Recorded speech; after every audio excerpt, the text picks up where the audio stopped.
So, and as Sandy mentioned, that's a concern of people, not only moving to the area, but people that live here. And then the other part of the budget is the expense side.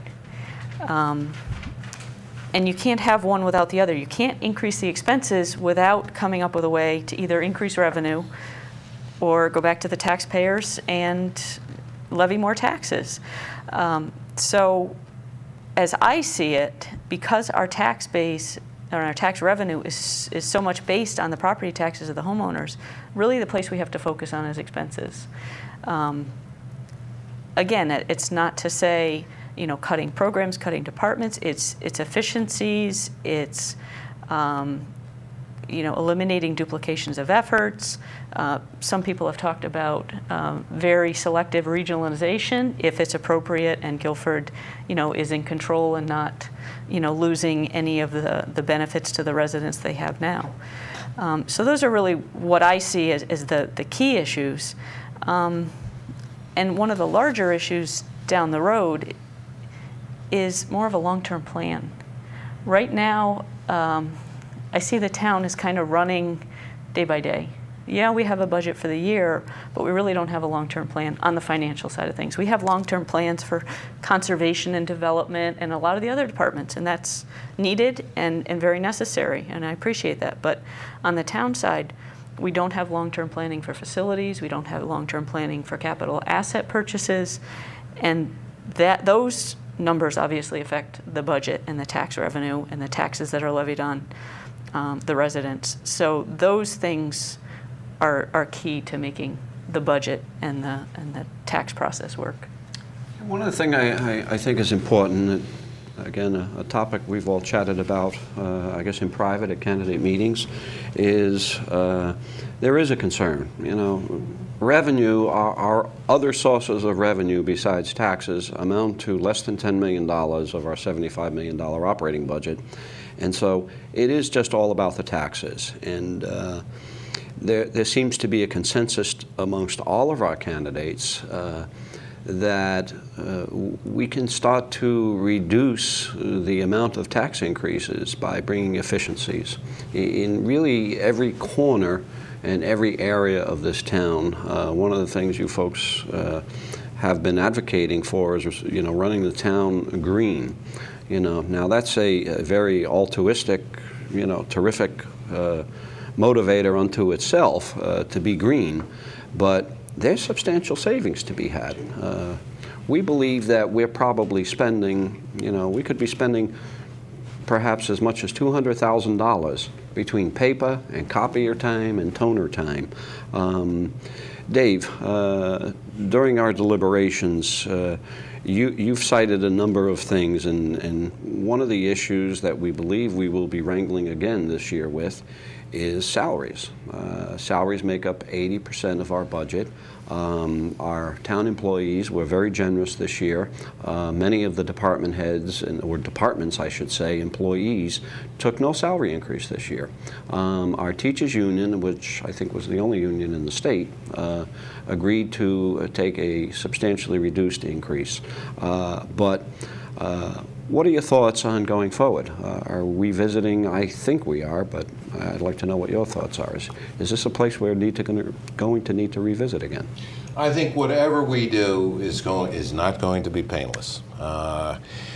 You know, last year, and I think you're absolutely correct, Jim, and I think it's very appropriate that you pointed out, you know, the fact that the town employees and the Board of Education, the employees of the Board of Education, you know, came to the table and I think took a very rational, sensible, and also generous approach to the circumstances that the town found it in.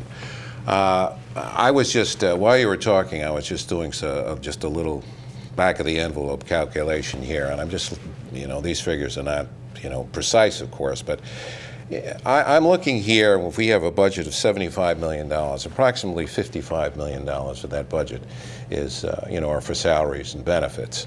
The salary issue is, you know, I mean, that's an issue that we talked about last year. I have no idea, I don't think anybody, you know, at this point is prepared to say where we're going to be going, in 6 months or a year from now with respect to either the town or the Board of Education's salaries. I mean, hopefully, things will, improve somewhat so that we don't have to go there. The same thing, with benefits.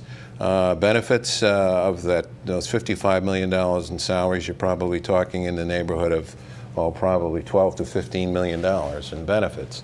Conceivably, there could be some substantial savings in those benefits. Now, and I'm not necessarily talking about a cutback in those benefits, say, for instance, increasing deductibles or increasing co-pays and so forth. There may be a possibility of having somebody, an outside consultant or whatever, take a look at the entire benefits package that's being offered here in Guilford, including the Board of Education, although I think probably for the most part that's a state proposition. But nonetheless, if we could take a look at some of these benefit packages, conceivably there could be some substantial savings in that area. Those are the things that, that come to mind. You're not left with, too much in the way of options. As Kimberly has pointed out, there's two sides to this thing. There's what comes in and what goes out. Unless you want to increase your source of revenues by increasing taxes, you're left with the option of trimming your expenses. So, that's very much a policy decision that's going to have to be determined not just by this board, but by the Board of Selectmen and the Board of Education, in the future. But again, I'm going to repeat what I said earlier. I mean, we're facing tough times. I don't think there's any question about that. And it's going to take, some give and take, and there's going to have to be good faith, on the part of all parties here, if we're going to get through, the next year or two or however long it takes to get this town back on a sound financial footing. Sandy, as Dave was mentioning, he said there's give and take, and I know there, again, in your profession as a realtor, you have people that are coming into town, and you've got people that are moving out of town. And I know you've chatted more than once about the things that folks find, very admirable of Guilford and the reasons they come to Guilford. Why don't you share a little of that? What are the highlights of why people are coming here? And perhaps, if you would, also, what are some of the reasons why people are leaving? You can go either way first, whichever way you'd like to go. Well, Guilford's a beautiful town, and it really sells itself. It's the historic district is beautiful, the green is beautiful.